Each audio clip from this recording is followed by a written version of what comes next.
I'm out for the count. Oh, that's what happens when you're out of shape.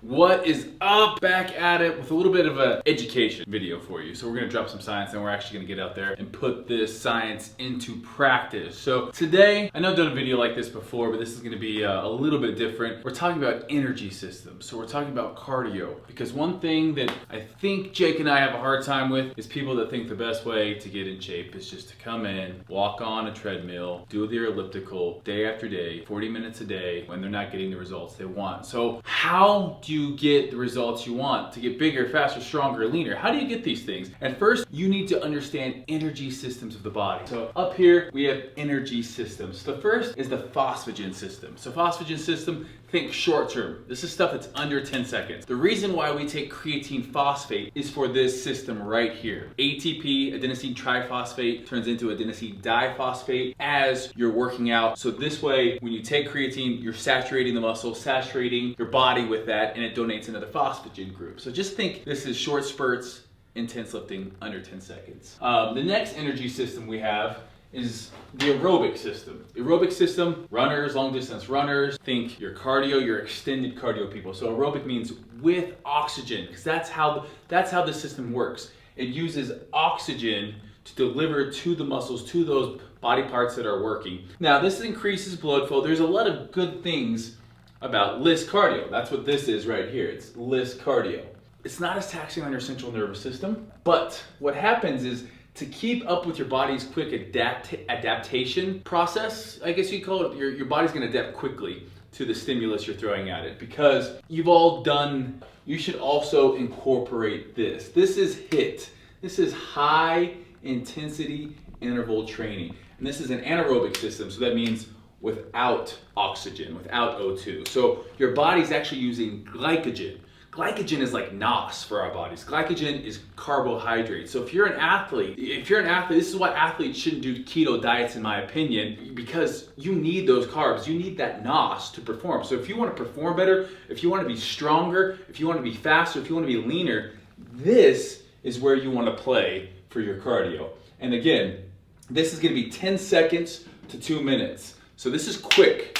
This is get in, get out, boom. This is that, that quarter mile, 10 seconds in a car type of a thing. You're using your big primary mover muscles. So your quads, your glutes, if you're swimming, your shoulders, your back, and it is a all out run and gun. Like you think of something you can do for 10 seconds to 2 minutes and go all out. One good way to see if you're performing HIIT properly is the talk test. If you can talk while you're doing your HIIT, you're not going hard enough. One other thing I want to just note on this video, the minute your form breaks down during your HIIT, you should stop, because that's when our movement pattern, if we're going so hard, you're flailing all over the place, you're at risk of getting injured. We don't want to ever put ourselves at risk of getting injured. So if that movement pattern's off, if your form is crap, don't care how hard you're going, you need to stop. And then again, 1 to 2 times per week. If you're just starting out with implementing HIIT stuff into your workouts, this one time is gonna be more than enough. And then go back to some of your lift stuff on those other days. As you ramp it up, 2, maybe even 3 if you're a high level athlete. You're talking Olympic sprinter type people.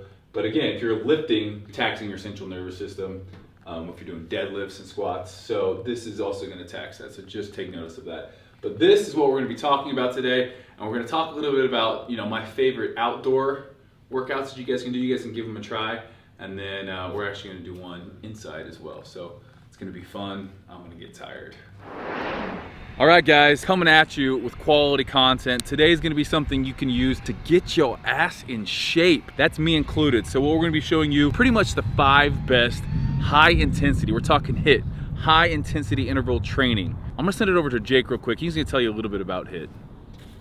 About high intensity interval training? Yes. What do you want me to tell them about it? Why we do it instead of just walking on a treadmill, because you hate people walking on a treadmill. A lot of athletes that condition hard, they can eat whatever they want. Right. Because they go out and run hard. Right. And they end up being more athletic and they're in really good shape. Instead of the other option is destroy your metabolism, cut your calories, and walk on a treadmill. Doesn't sound fun to me at all. Exactly, and I appreciate you saying that.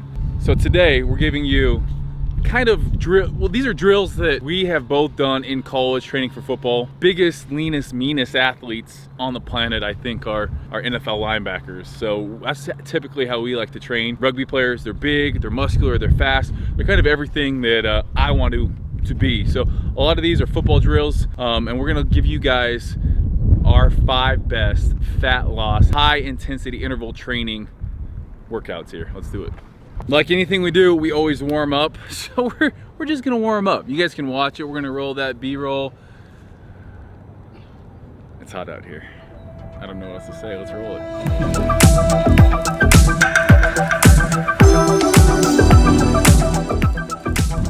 Jake's got his favorite Mac cleats on today. Jake came freaking ready to go on his cleats. What's he saying? What was he saying? He was just saying that you got your try hard shoes on today. Oh, try hard. I'm gonna go 30% away from my top speed. I'm gonna still beat Steve on every rep. It's probably true. I had some cool Vapor Max cleats on. So it's just the cleats. All right, the first one is an old football throwback, and depending on your body size, that's gonna determine the time you have to run the 110 yards in. So if you're super fast, we're gonna call you a DB, a safety, a wide receiver, a skilled position. You gotta run it under 17 seconds. That's under 15. Well, these guys aren't professional college football players. Let's f***ing let them know. All right. Coach Hutton says, 19's easy as f***, man. Coach Hutton says, yo, if you're an athlete, if you consider yourself a skilled position, wide receiver, running back, safety, corner, you got to run this in under 15 seconds. 15 seconds or under, that's moving. If you're a bigger guy, more of a linebacker, tight end, fullback, you got to run it under 17 seconds. And then if you're a big oaf, he gets rumbling and stumbling down the field, you're a big dude, you'd be, you know, an offense or a defensive lineman, you got to run it under 19 seconds. So again, 110 yards. Doing it on a football field, starting at the 0-yard line.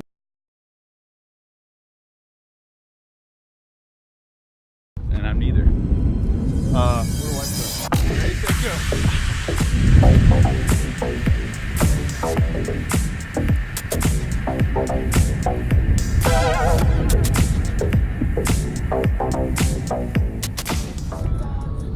You get down. You got a minute of rest once you've completed it. What happens if they don't get it in their time, Coach Hutton? Add one on at the end? I mean, like a conditioning test would be getting your times, 16 reps, 1 minute rest. 16 reps. 16 reps. So like, that's what I'm saying. 15 seconds isn't hard. No. It's doing that 16 times with a minute rest. Gotcha.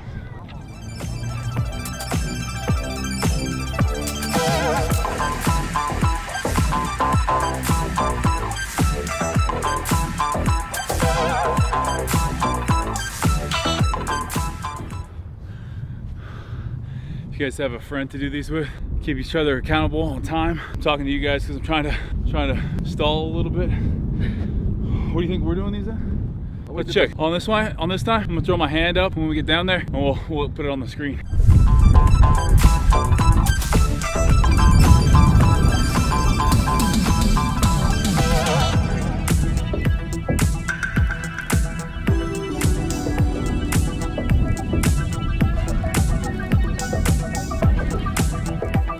All right, so the next sprint, the next high intensity workout you guys can try, these are called half gassers. Now, from one side of the football field to the other, it's 53 yards. This is gonna require us to run down and back using the same times we did for our 110. So on this one, it's gonna require you to change some direction here. We're gonna have at least 8 of these. And again, try to meet them all under that time that we talked about earlier. So obviously, on these, usually less volume. Maintain the intensity. It can be hard to hold that for 16 reps. Though. Right. These are gonna be a little bit harder, changing direction.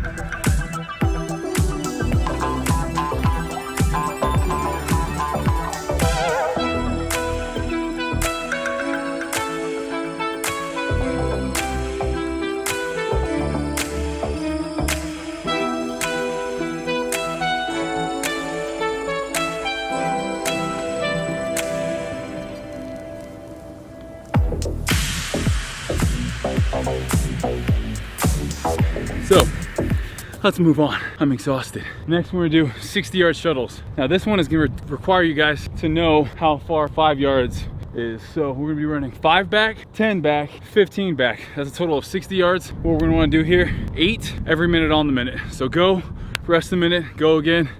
8 rounds, rest for 3 minutes, and then do it again.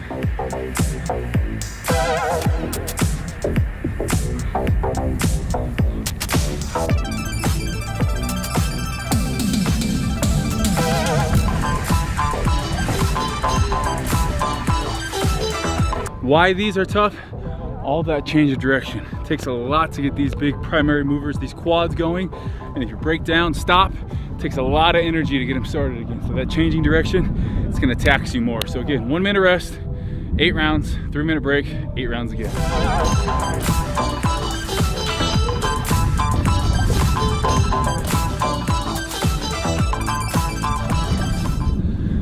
All right, so last example out here on the field of how to get a good fat burning, high intensity interval training session is the 300-yard shuttle. This is the hardest out of all of them. So if you're coming out here to do 4 to 6, it's gonna be plenty. It's exactly what it sounds like. 300-yard shuttle in 50-yard increments. So 50 back, and you gotta do that 6 times.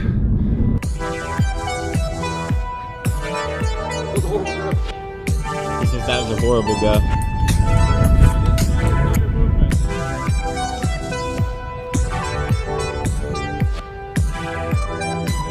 Seconds.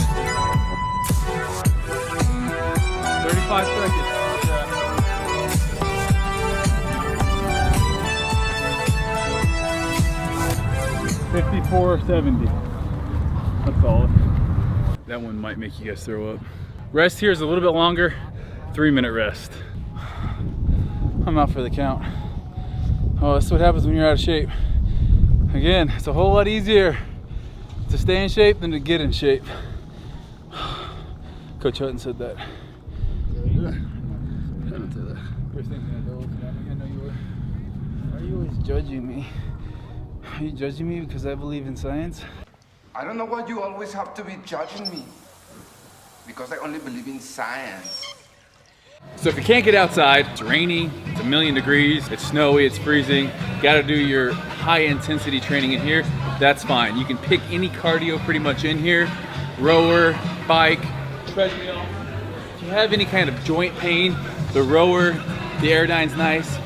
Or if you only have a treadmill, you guys can do what I'm about to do, and that's incline sprints. Now, we're gonna put it at an intense incline where I can only do 15 to 25 seconds all out. That's still gonna be high intensity. We're gonna ramp it up here. I'm gonna get 5 minutes of walking just to kind of warm up. It's a little bit of that list we talked about. And then we're gonna keep bumping it up. So then I'm gonna turn it to about a 12% incline and just start out fairly slow. And then from there, get faster, faster, faster, faster. Also, again, if you're starting out, 15 seconds is fine. The more you get used to this, you can ramp up the time, getting up to 30, 40 seconds of incline sprints. That'll be an ass kicker.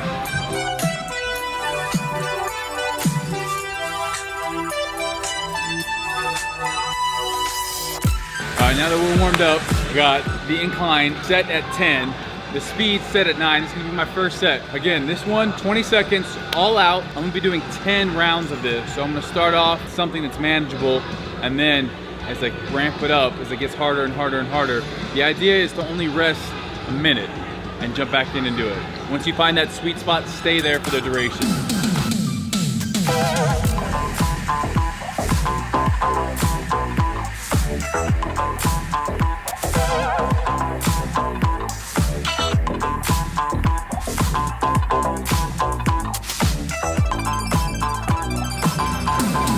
And what you'll find, those first couple ones were easy, and it's gonna seem like you can do more and more and more.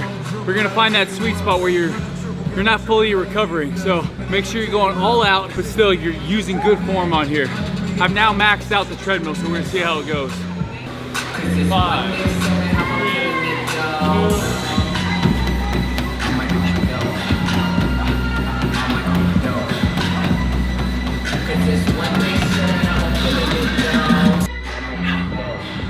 Alright, so hopefully that was a good video of you guys showing you different high intensity workouts you can do. Again, 1 to 2 times per week. We include in most of our programs on fitness culture programming, HIIT twice a week if you're trying to get lean, and then once a week if you're trying to get bigger, get stronger. It's amazing though. It's nice to know that even though you get done, you're burning calories, more calories throughout the rest of the day when you're doing HIIT. Subscribe to our channel by clicking the subscribe button. Click the bell button and enjoy the latest uploads from our channel.